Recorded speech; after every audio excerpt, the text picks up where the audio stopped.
Today, Chancellor Rishi Sunak took a good hard look out of his Downing Street window and saw a bleak economic landscape. As the OBR points out, this year's 11.5% drop in GDP is the largest drop in annual output since the Great Frost of 1709. And no frost can hide the debt mountain that's building. £394 billion borrowed this year. That's more than the OBR predicted back in July, and they think will continue to borrow. Next year, they estimate more than 160 billion. So take a look at this. This is total debt compared to GDP, the economic output of the nation. First of all, we see that what we're dealing with at the moment is worse since the aftermath of World War II. Second, those yellow lines over there, they're higher than 100% right now. So total debt right now is worth more than our entire economy. And lastly, with that continued borrowing over the next few years, the OBR forecasts that those yellow lines will continue going up through 21-22 and won't begin to fall for 5 years.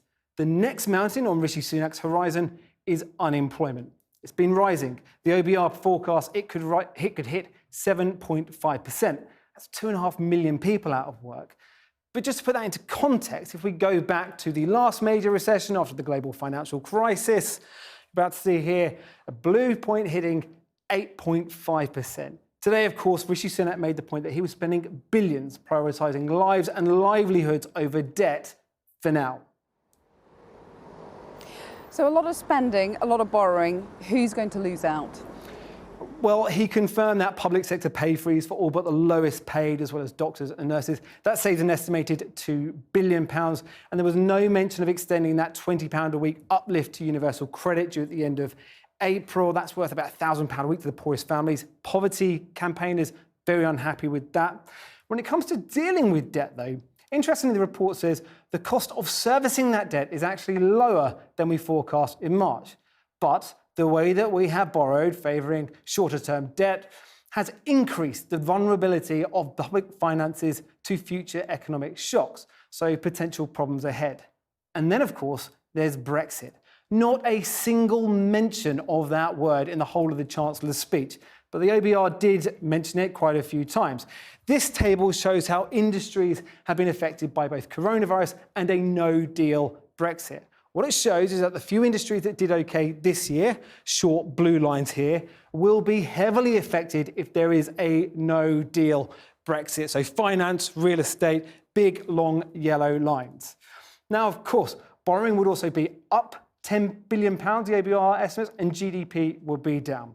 All of these, those are estimates. They can have and will change. But what the Chancellor won't want to hear is the chorus of economists we've heard from today that say actually they think the main long-term OBR forecast might be a bit on the optimistic side. Paul, thanks very much. Well, the Chancellor announced a new fund worth £4 billion, which he says will put into action the government's election mantra of levelling up the UK economy. Mr Sunak said the money would fund the infrastructure of everyday life in an attempt to improve standards of living in disadvantaged areas around the country. Our North of England correspondent Claire Fallon has been gauging reaction from Widnes in Cheshire.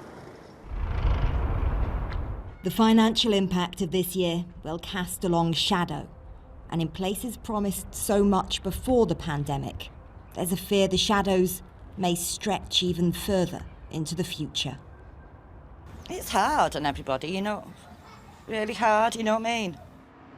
In West Bank in Widnes, where the old Mersey crossing fills the skyline, we met Rose as she was on childminding duty because of COVID cases at her grandkids' school. See, our community, we're only a small community down here, we always seem to get pushed out, if you like, if that's the right word. We're always last in the queue, and there's a hell of a lot of elderly people around here. Even down to the buses. If you have to get to the doctors uptown, you have to get 2 buses. So you're talking £5 or £6 just to get to the doctors or a taxi, you know what I mean?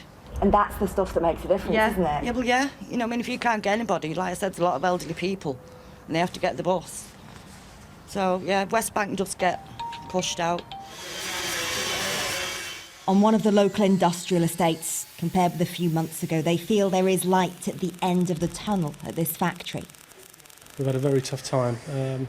March, April, May, there were times where we really wondered whether or not the business was still going to be here. The furlough scheme has been absolutely fundamental for us. Without it, it would have been a disastrous year. It's allowed us to keep the wheels turning. Orders for the industrial ovens they make have picked up and the furloughed workers are back. But even as a company standing to benefit from infrastructure investment, there are worries. And right now, they're as much about Brexit as COVID. You actually couldn't make it up. You have ovens that are ready to go to Ireland, and yet the oven-ready deal means that you don't know how you're going to get your ready ovens over there. Unfortunately not. No, it's a case where we don't know what shipping documents we need, we don't know what customs documents we need, we don't know exactly how much that's going to cost us. So yeah, it's going to be a challenge. Costs and challenges will be themes for the foreseeable. The £4 billion Levelling Up Infrastructure Fund announced today, we're told, will pay for projects that will happen in the lifetime of this Parliament. Not necessarily huge, time-consuming builds like the new crossing between Widnes and Runcorn. You'd only get 6 and a bit bridges like this for the £4 billion.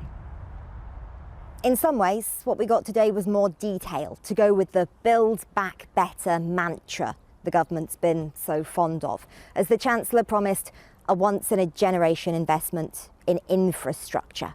But when we talk about infrastructure, it's not so much about the things that we build, the bridges, the roads and the train stations. It's more about the impact on people's lives through jobs and wealth and opportunity.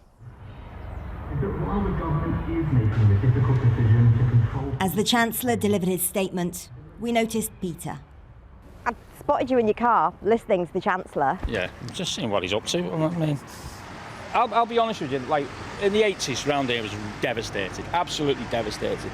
And it stayed devastated till the Blair government. I know Blair gets a lot of slagging off, but he brought the area up and now we're going back down. After decades of decisions based on a formula that didn't work for the North, the election was won on a promise of levelling up. The context has changed. Expectations may not have shifted as much.